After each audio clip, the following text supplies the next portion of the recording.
देश और दुनिया के अपडेट सबसे पहले पाने के लिए चैनल को सब्सक्राइब करें और बेल आइकन को दबाना न भूलें। अगर वीडियो पसंद आए तो वीडियो को लाइक और शेयर जरूर करें। उत्तर प्रदेश में विधानसभा चुनाव के लिए अब मात्र लगभग 6 महीने का समय ही बचा है। ऐसे में अब सभी क्षत्रप एक एक कर जाति के नाम पर राजनीति खेलने में लग गए हैं। जाति के नाम पर भी उन्हें कोई अच्छे लोग नहीं बल्कि अपराधी ही याद आ रहे हैं। किसी को ब्राह्मण के नाम पर विकास दुबे और श्री प्रकाश शुक्ला, तो किसी को निषाद के नाम पर फूलन देवी याद आ रही हैं। आगे बढ़ने से पहले कुछ ताजा घटनाक्रम देखते हैं। उत्तर प्रदेश की राजनीति में अब जब मायावती की बहुजन समाज पार्टी ब्राह्मणों को रिझाने के लिए एड़ी चोटी का जोर लगा रही है और हर जिले में ब्राह्मण सम्मेलन आयोजित करवा रही है, उधर कुछ अन्य गुट भी ब्राह्मणों का वोट पाने के लिए बेताब हैं। अखिल भारतीय ब्राह्मण महासभा के अध्यक्ष राजेंद्र नाथ त्रिपाठी ने कानपुर के चौबेपुर स्थित बरुआ गांव में भगवान परशुराम मंदिर के भूमि पूजन एवं शिलान्यास कार्यक्रम में विकास दुबे और श्री प्रकाश शुक्ला का महिमा मंडन किया। आगे बढ़ने से पहले बता दें कि ये दोनों कौन थे। विकास दुबे कानपुर का एक ऐसा अपराधी था जिस पर उत्तर प्रदेश के विभिन्न थानों में 60 से भी अधिक मामले दर्ज थे। उस पर एक मंत्री की हत्या का आरोप था। जुलाई 2020 में उसने 8 पुलिसकर्मियों को मार डाला था। वहीं श्री प्रकाश शुक्ला की बात करें तो वो एक शार्प शूटर था जिसने कई हत्याएं की थी और तो और उसने उत्तर प्रदेश के तत्कालीन मुख्यमंत्री कल्याण सिंह की हत्या की सुपारी ले ली थी। 1998 में पटना में मंत्री ब्रज बिहारी प्रसाद की हत्या में उसका नाम आया था। उसकी तलाश में यूपी पुलिस को 1 करोड़ से अधिक रुपए खर्च करने पड़े थे और 1 लाख किलोमीटर खाक छाननी पड़ी थी। सितंबर 1998 में गाजियाबाद स्थित वसुंधरा में एसटीएफ के साथ एनकाउंटर के दौरान उसकी मौत हो गई।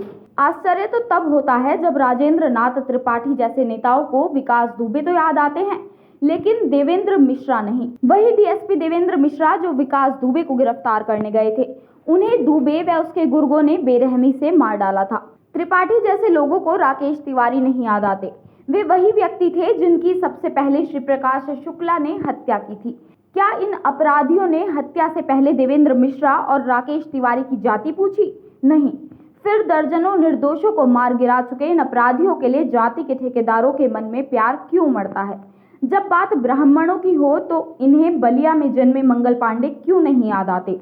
लेकिन नहीं, ये तो वोट की राजनीति है और स्वतंत्रता सेनानियों का नाम लेकर उन्हें लगता है कि कोई वोट नहीं मिलेंगे और अपराधियों का महिमा मंडन कर पब्लिसिटी और फुटेज दोनों मिलेंगी। इन स्वयंभू ठेकेदारों ने कभी जाकर देवेंद्र मिश्रा के परिवार का हाल नहीं लिया होगा। अगर जातिवाद करना ही है तो उन्हें उन निर्दोषों के हित में करना चाहिए जो अपराध का शिकार हो गए हैं, न कि अपराधियों के लिए।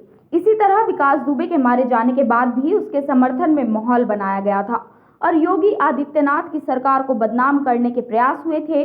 विकास और श्री प्रकाश के बारे में त्रिपाठी का कहना है कि वो महापुरुष और वीरता के प्रेरणा स्रोत थे। ये भी कहा गया कि इन दोनों के साथ अन्याय हुआ। साथ ही पूछा गया कि अगर वो दोषी थे तो फिर न्यायालय सजा देती, सरकार ने क्यों दी? कोई इनसे पूछे कि जो अपराधी पुलिस की पकड़ में नहीं आते थे, जिन्हें राजनीतिक संरक्षण प्राप्त था और जो तमाम तरह के तिगड़म करके न्यायपालिका की आंखों में धूल झोंकते थे, उन्हें कैसे कोई कोर्ट सजा दे सकता है? पकड़कर तो पुलिस ही लाएगी। उन्होंने हथियार उठाया, ये मारे गए। लो जी, अब इनकी भी सुनो। जनाब अखिल भारतीय ब्राह्मण महासभा के अध्यक्ष राजेंद्र त्रिपाठी हैं, कह रहे हैं यूपी में अगर फूलन देवी और ददुआ की प्रतिमा लगाई जा सकती है तो विकास दुबे और श्री प्रकाश शुक्ला की क्यों नहीं? आपका मत क्या है?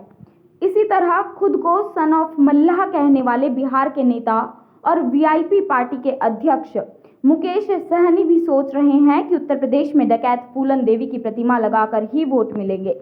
फूलन देवी के साथ शुरुआत में जो अत्याचार हुआ उसे लेकर अक्सर जातिवादी माहौल बनाने की कोशिश होती है। वो मिर्जापुर से 2 बार सांसद जरूर रही, लेकिन उस पर एक गांव में 22 लोगों के नरसंहार सहित 48 आपराधिक मामले दर्ज थे। वाराणसी से लेकर बांदा तक वीआईपी ने फूलन देवी की प्रतिमा लगाकर माहौल बिगाड़ने की साजिश रची थी, लेकिन पुलिस ने समय रहते इन्हें रोक लिया। उन्होंने फूलन देवी की प्रतिमा पर माल्यार्पण किया और शॉल ओढ़ाकर उनकी मां और बहन का सम्मान किया उन्होंने फूलन देवी को शहीद बताते हुए कहा कि सपा की सरकार आते ही यहां की समस्याओं का समाधान किया जाएगा।